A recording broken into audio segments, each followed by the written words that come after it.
Quatrième séquence mobilité les amis, et aujourd'hui on va cibler la chaîne postérieure et le dos. On commence en position quadrupédie et là on va venir chercher à creuser et arrondir le dos. Donc j'inspire, je creuse le dos, je cambre, je regarde devant moi. J'expire, j'arrondis et je regarde au sol. Voilà, on est parti sur 5 répétitions comme ça. Là les amis, l'objectif c'est mouvement très lent pour enrouler et dérouler vertèbre après vertèbre. Là c'est juste un déverrouillage de la colonne vertébrale. Commencer à travailler sur de grandes amplitudes pour la préparer pour les exercices qui vont venir. Allez, une dernière fois, j'inspire ici. J'expire ici. Allez, je viens maintenant sur un chien tête en bas. Donc là, si c'est trop difficile pour toi, tu vas simplement fléchir un peu les genoux. Ok, ça c'est le niveau 1. Essaye, la priorité ici, c'est de pousser les bras. Ok, donc de ne pas être ici, je pousse les bras, je suis fort sur les épaules et j'essaye de chercher de l'extension thoracique et allonger le dos. Donc je pousse les hanches vers le ciel. Ok, et là tu peux venir déverrouiller tranquillement comme je le fais ici. Une jambe après l'autre. Là, tu vas sentir un bon stretching au niveau mollet, ischio aussi, tout en gardant la tension sur les épaules. Pensez à bien repousser le sol. Allez, maintenant, on va venir en chien tête en haut. Donc, je viens basculer vers le sol et je regarde devant moi. Essayez, les amis, de ne pas être ici, mais de pousser encore les épaules. Je regarde loin devant, j'inspire et j'expire. Chien tête en bas. Et je reviens déverrouiller. On va le faire une dernière fois ça.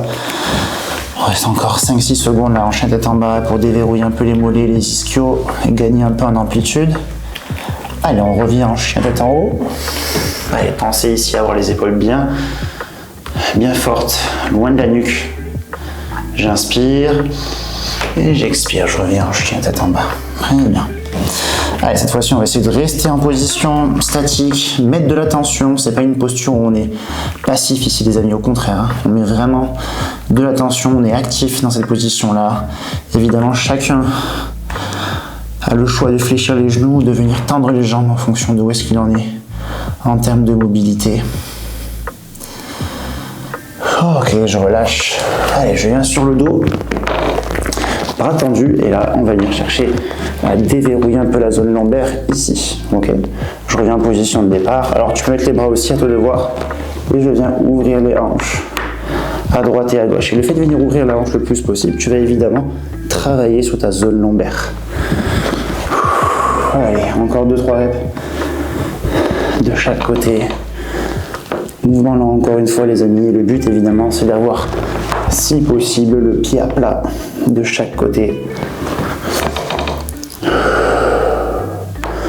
Ok, je relâche. Maintenant, on va faire la même chose, ou quelque chose de similaire, sur le dos. Donc, je viens ici, j'accompagne, hop, cette jambe-là. Donc, jambe droite va aller côté gauche et je viens tendre mon bras droit à l'opposé. Là, je vais vraiment sentir une tension, les tensions se libérer au niveau de la zone lombaire. Et je respire. Allez, on va rester une quinzaine de secondes ici. Pensez vraiment, la priorité les amis, c'est d'accompagner ce genou là au sol. Si l'épaule droite se lève ici, c'est pas très grave. On essaye vraiment avec la main gauche d'accompagner la jambe droite au sol, de respirer, d'être en détente, de relâcher les tensions.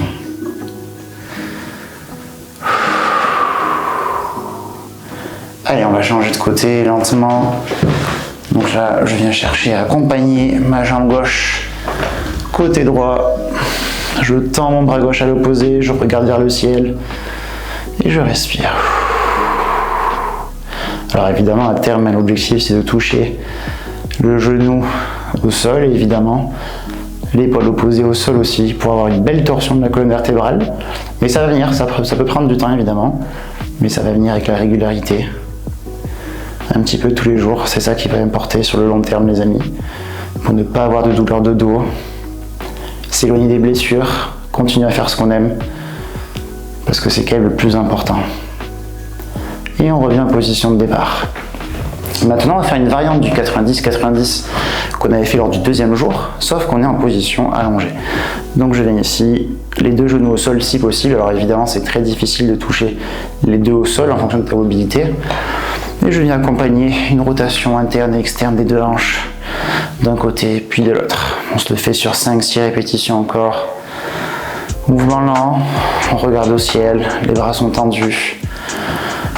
Et là, on vient vraiment mobiliser les fémurs dans leur capsule pour libérer les possibles tensions qu'il peut y avoir au niveau des hanches. Allez, encore 2 répétitions. Ok, on relâche. Allez, on va revenir position assise et là, on va finir sur la pose de l'enfant. On appelle ça en yoga child pose. Donc je viens ici, les hanches derrière, les bras tendus loin devant. J'ai le front qui touche le sol. Et là, les amis, on va maintenir cette posture-là pendant 1 minute. Et là, je te laisse juste inspirer et expirer longuement.